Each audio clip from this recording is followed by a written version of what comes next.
Allez, on est parti pour ce dimanche de la 6e journée avec la nette et très convaincante victoire du LOSC à Montpellier, qui avait pourtant, après un début de match à sens unique, concédé un but insensé sur une bourde monumentale de Jardim.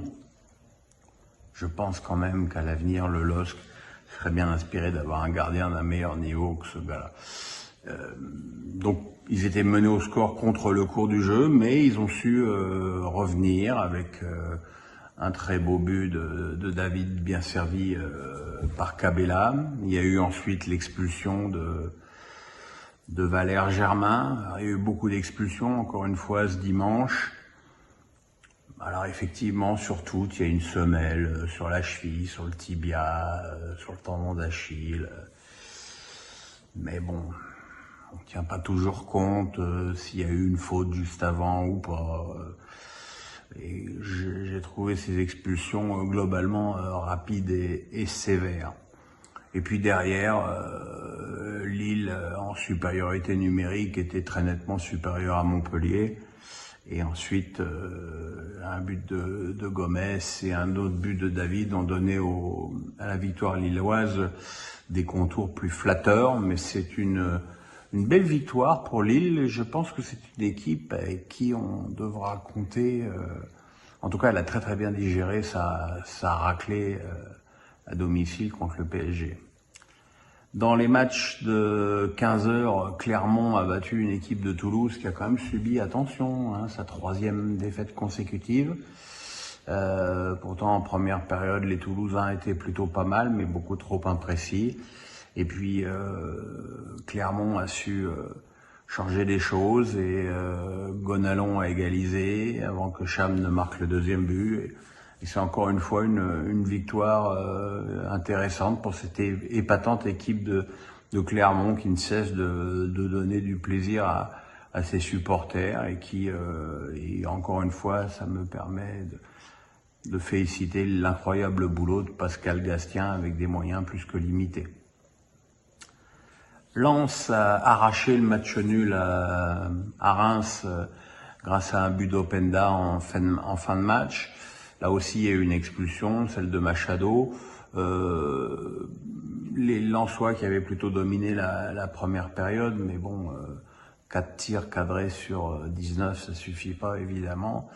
Et l'ouverture du score de Balagoun, encore lui, cette fois Reims, je crois, a chopé vraiment un bon attaquant.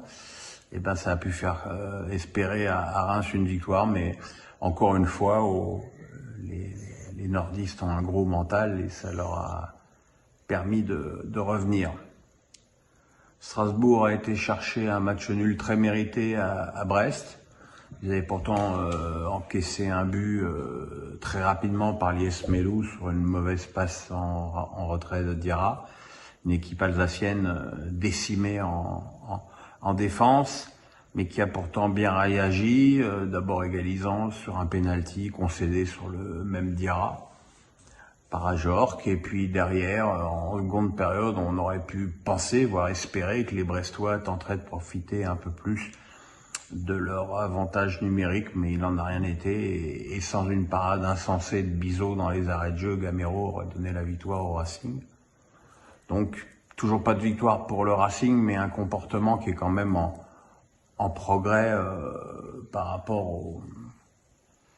aux autres matchs. Troyes et Rennes ont fait match nul. Ugbo a ouvert le score assez rapidement pour les Troyens, et puis Santa Maria a égalisé pour Rennes. Mais la première période de Rennes, elle est indigne d'une équipe qui vise les places européennes. Et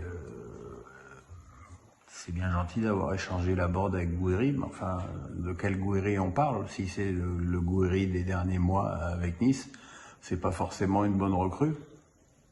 Donc derrière, voilà, beaucoup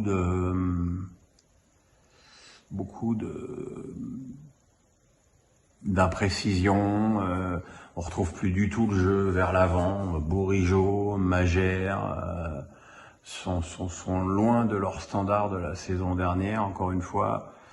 Et c'est un peu logique que ce soit Santa Maria qui égalise, parce que lui, il est performant tous les matchs. Mais voilà, Rennes perd des points en route et c'est pas très très bon. Et puis ce soir, Nice accueillait Monaco. Alors Nice, on se disait, ah bah ça y est, là, il y a Pépé, il y a Laborde,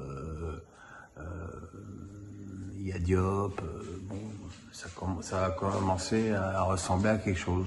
Ben non, ça ressemble toujours à rien. Il n'y a aucun fil conducteur dans le jeu niçois, aucune précision, aucun décalage, aucun tranchant. C'est assez nul. Hein. C'est assez nul. Et comme très longtemps, faut bien reconnaître que les Monégasques n'ont pas été bien meilleurs, ça a donné un match globalement très décevant, qui a finalement basculé sur un centre de Caio Henrique, repris de la tête d'Embolo, sur lequel on se demande pourquoi Schmeichel n'est pas sorti, et lui non plus pour l'instant en termes de recrues, c'est pas du velours. Hein. Donc voilà, encore Monaco qui réussit une belle performance à l'extérieur, ce qui les replace et qui gomme un peu la défaite au stade Louis II contre 3. Mais pour un match du dimanche 21h, honnêtement, c'était vraiment pas terrible. Voilà, à demain pour Face à Pierrot.